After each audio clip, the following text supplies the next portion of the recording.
If you're reading this, you probably just filled up your tank and stood there looking like someone who just watched their paycheck vaporize at the pump.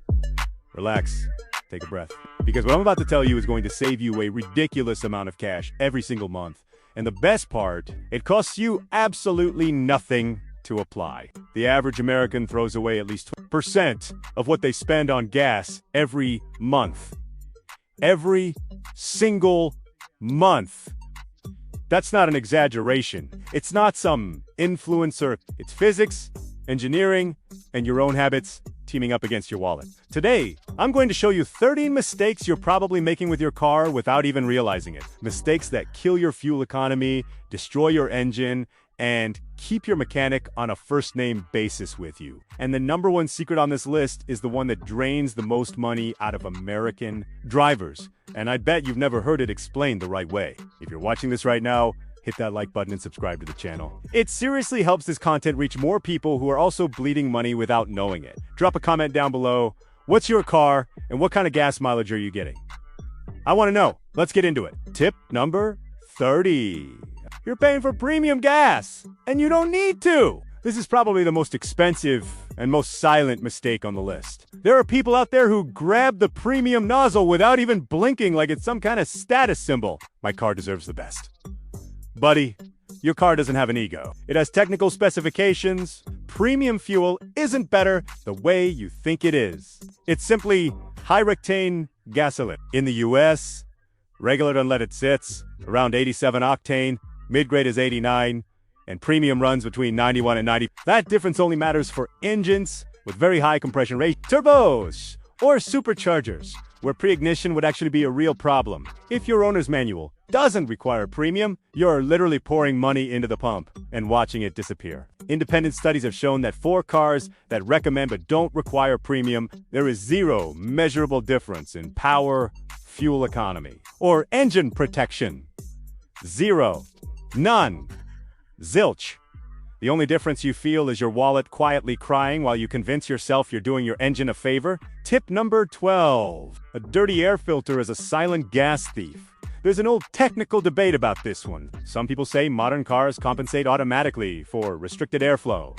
And they do, to a point. The engine's ECU adjusts the air-to-fuel mixture to maintain the ideal ratio, which sits around 14.7 parts air to 1 part fuel. But compensating has a cost. With a clogged filter, the engine works harder to pull air in, the mixture runs rich, the spark plugs get fuel fouled, and over time you get carbon buildup inside the engine. This doesn't show up at the gas station immediately. It shows up on your mechanic's bill a few months down the road. Replacing an air filter on most popular cars, a Civic, a Camry, an F-150 costs between $15 and $40 at AutoZone or O'Reilly. Ignoring it can run you hundreds in parts and labor later. The math isn't complicated. Tip number 11. Cheaty pressure. The mistake everyone knows they should fix and nobody actually fixes. In America, people only check their tire pressure when the tire looks visibly flat or when that little warning light pops up on the dash. The problem is, by the time that light comes on, you've already been losing money. Probably a lot of it. Research shows that for every 1 psi drop below the recommended pressure across all 4 tires, fuel economy falls by about 0.2%. Sounds small, but a car running 8 psi low on all 4 tires loses roughly 1.6% efficiency right off the top. On a Toyota Camry getting 32 mpg on the highway, that means you're actually getting 31.5 every day, every week, every month. Tires naturally lose about 1 psi per month just sitting there. The correct pressure isn't printed on the tire sidewall. That's the maximum, not the recommendation. It's on the sticker inside the driver's door jamb, or in your owner's manual. Check it cold before you've driven anywhere. And don't try to be clever by overinflating to squeeze out extra mileage. Overinflated tires blow out more easily and wear unevenly down the center. Your savings just turned into a new set of Tip number 10. Roof rack, the enemy you installed yourself. You know that roof rack you threw on for that camping trip to Yellowstone back in July and never took off? Yeah, it's been charging you a toll every single day since then. Vehicle efficiency studies show that an empty roof rack increases fuel consumption by 2 to 5% during normal driving. On the highway at 75 miles per hour, that can hit 10%. With an empty cargo box on top, you're looking at over 20% efficiency loss. The reason is aerodynamics. Your car was engineered to cut through air in a specific way. Anything on the roof becomes drag, and drag becomes extra fuel burn. It's like trying to swim in a parka. If you actually need the rack, use aerodynamic low-profile models with a teardrop cross-section and slow down on the highway. If you don't need it right now, take it off. Simple as that. Tip number 9. Cruise control. The feature your car has, and you completely ignore it. Most cars sold in the US today, even base trim models, come standard with cruise control, and most owners have never used it. Not once. On any road trip.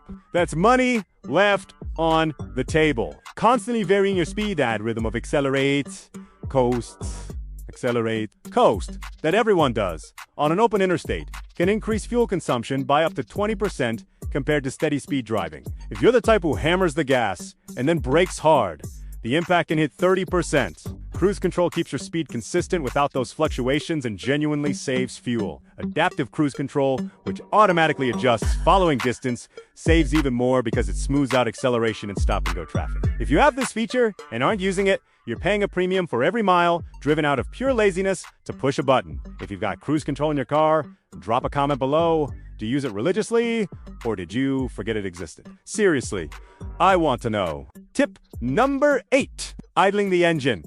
The money bonfire you light every morning. This habit goes back to the carbureted engine era. Literally, carbureted cars needed to warm up at idle because the fuel mixture was regulated mechanically and the engine needed to reach operating temperature to run properly. Your fuel-injected car doesn't need that anymore.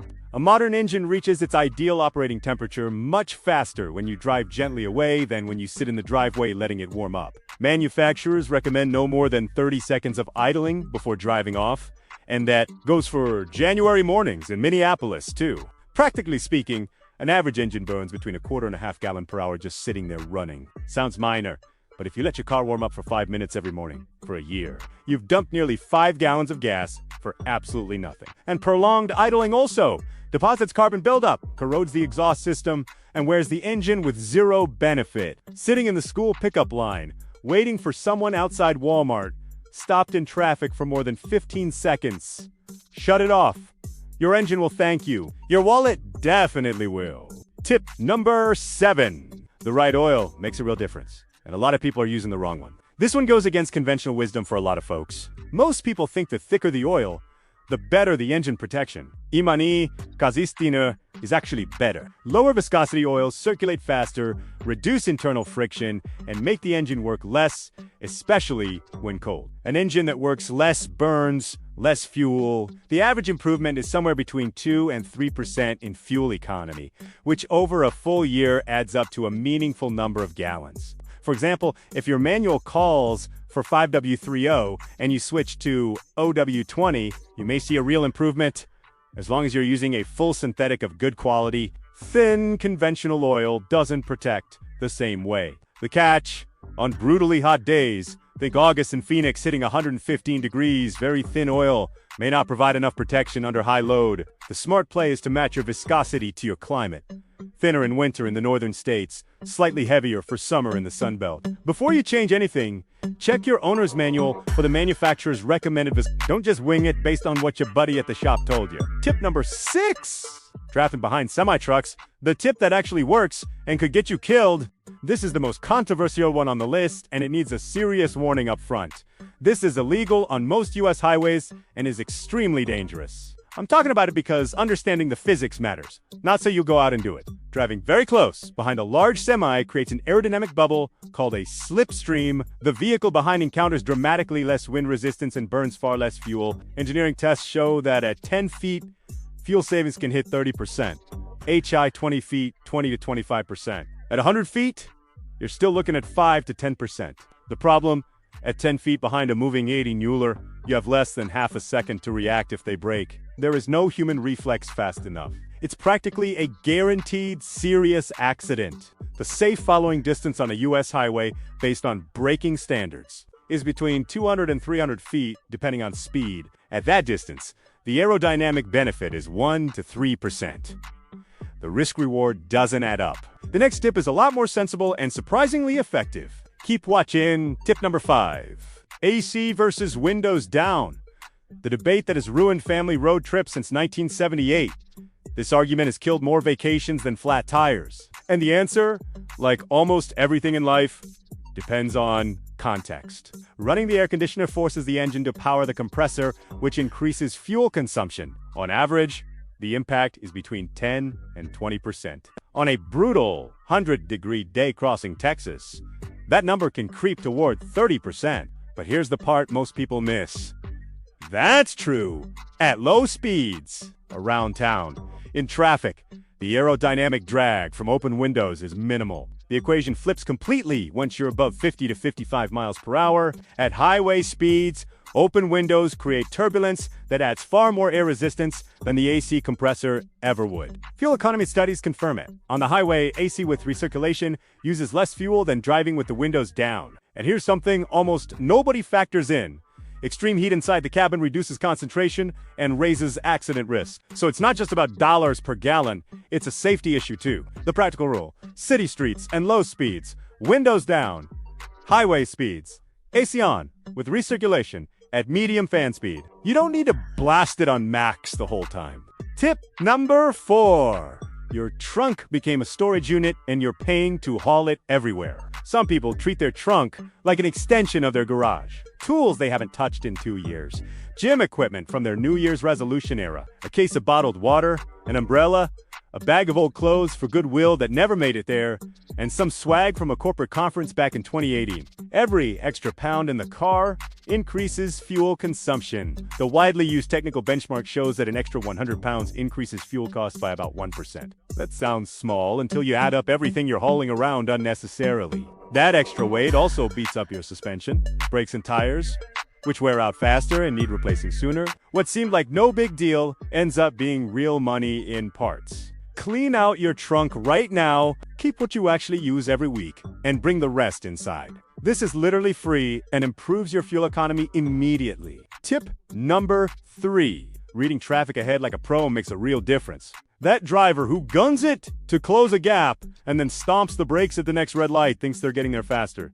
They're not. Urban mobility studies show that aggressive driving saves an average of only a few seconds per trip. A few seconds. And for that, fuel consumption can jump between 15 and 40% depending on the situation. The physics is straightforward. Every time you floor it and then brake hard, fuel turned into useless heat. That's it. The alternative is to read the road. See a red light a quarter mile ahead? Lift off the gas and coast. The engine in diesel with the transmission engaged uses virtually no fuel in a fuel-injected car. See a traffic jam building 500 feet out? Come off the gas now. Not when you're right on top of it. This isn't driving slow. It's driving smart. And on top of saving fuel, you reduce wear on your brakes, transmission, and engine all at once. Constant lane changes and stop and go. Traffic doesn't work either. Besides being dangerous, it almost never gets you there faster. It's just stress, wasted fuel, and unnecessary risk. Hit like on the video if you already knew this but weren't applying it. And comment below if you catch yourself doing any of these habits. No judgment here. Folks, tip number 2. The gas gap seems like nothing. It's not nothing. Nearly 1 in 5 cars on American roads right now needs a new gas cap. And most of those owners have absolutely no idea. The gas cap is part of the EVOP system, the evaporative emission control system. When it's loose, cracked. Or when the rubber seal is dried out, fuel vapors escape into the atmosphere constantly. That adds up to the equivalent of dozens of gallons lost per year. More than you'd lose from underinflated tires. And when the cap fails, the check engine light comes on with an EVA peer-related code. Most people ignore that light for months, assuming it's something expensive. Most of the time, it's just the cap. A part that costs between $10 and $30 at any auto parts store. On top of the fuel loss, a bad cap can cause rough idling, hesitation when accelerating, and even stalling in some cases. Next time you fill up, tighten the cap until it clicks and check that the inner rubber gasket isn't cracked or dried out. If it is, replace it right then. It's the cheapest fix on this entire list. And now we've reached number 1, the mistake that destroys both your engine and your bank account at the same time, and almost everyone does it thinking they're being smart. Tip number 1. running on empty and overfilling. Both extremes cost you serious money. Americans love to see how far they can push the gas lights. People roll into the station when the needle is buried below E and that warning light has been on for 2 days. Feels like you're being efficient with your trips to the pump. It's actually the exact opposite. The fuel pump lives inside the gas tank and depends on the gasoline itself for lubrication and cooling. When you habitually run the tank low, the pump overheats, wears out faster, and fails sooner. Replacing a fuel pump on a typical car, say a Ford F-150 or a Honda Accord, runs between $400 and $900, including labor. All of that to save yourself one extra trip to the gas station. Now the other extreme, topping off the tank past the pump's automatic shutoff, is also a problem. First, you can literally spill gas on the ground. Second, the evap system was designed to handle vapors, not liquid fuel.